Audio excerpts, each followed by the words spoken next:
ఓం నమ శివాయ శ్రీమాత్రే నమః. మిత్రులకి శ్రేభిలాషులకి అలాగే నన్ను ఇంతగా ఆదరిస్తున్న యూట్యూబ్ ప్రేక్షకులందరికీ కూడా పేరు పేరు ధన్యవాదాలు. మిత్రులారా, మీ అందరికీ పరాదేవత ఎల్లవెల్లా మీతో ఉండి మీ మనోవాంఛ నెరవేర్చాలని మనస్ఫూర్తిగా కోరుకుంటున్నాను.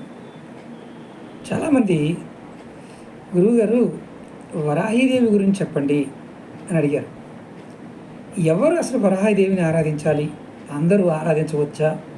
పర్టికులర్గా కొంతమంది మాత్రమే ఆరాధించాలా అనే పాయింట్ ఆఫ్ వ్యూలో ఒక క్లారిటీ లేదు చాలామందికి. ఈ వీడియోలో మీకు నేను ఎవరు కొలిస్తే వారికి ఏం జరుగుతుందో చెప్తాను. అలాగే మీకు ఈ వీడియో నచ్చినట్లయితే లైక్ చేయండి, ఛానల్ సబ్స్క్రైబ్ చేసుకోండి, పక్కనే ఉన్న గంట సింబల్ని యాక్టివేట్ చేసుకొని 10 మంది మిత్రులకి ఈ వీడియోని షేర్ చేయండి. మామూలుగా ఈ వరాహీదేవిని కేరళలో మలయాళ భగవతి అంటారు. ఈమెను కొలిచేవారు ఎవరు కొలుస్తారో వాళ్ళకి మంచి జరుగుతుంది. ఎక్కువగా కక్షలు, కార్పణ్యాలు, యుద్ధాలు, కత్తిపోట్లు, విషప్రయోగాలు, వర్గ పోరాటాలు, ఫ్యాక్షనిజం ఉన్నవారు ఇలాంటి వాటి ద్వారా ఆపదలు వస్తాయో, ఈ ఆపదలు రాకుండా వరాహీదేవిని, శ్రీ వరాహీదేవిని ఆరాధిస్తే ఆపదల నుండి రక్షిస్తుంది. అలాగే ఉద్యోగాల్లో ఉన్నవారు, పోలీస్ శాఖలో ఉన్నవారు, అటవీ ప్రాంతాల్లో పనిచేసేవారు, అంటే అడవుల్లో ఫారెస్ట్ డిపార్ట్మెంట్లో ఉన్నవారు అడవుల్లో తిరుగుతూ ఉంటారు.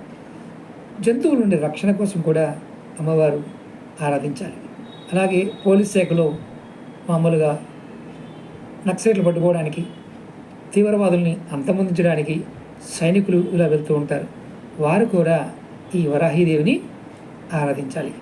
అంటే ఇక్కడ రిస్క్తో ఉన్న వాటిలో ఎవరైతే ఉంటారో వారు చేయాలి. అలాగే మిగతా వారు గనుల్లో పనిచేసేవారు, సముద్ర గర్భంలో పనిచేసేవారు శ్రీ వరాహీదేవి అమ్మవారిని వేడుకోవాలి, శరణ కోరాలి, అమ్మవారి దేవి స్తోత్రాన్ని పారాయణ చేయాలి. అలా మీరు పారాయణం చేయలేని వారు ఓం వరాహీదేవి నమః, ఓం శ్రీ వరాహీదేవి నమః అని రోజు 108 సార్లు అనుకోండి.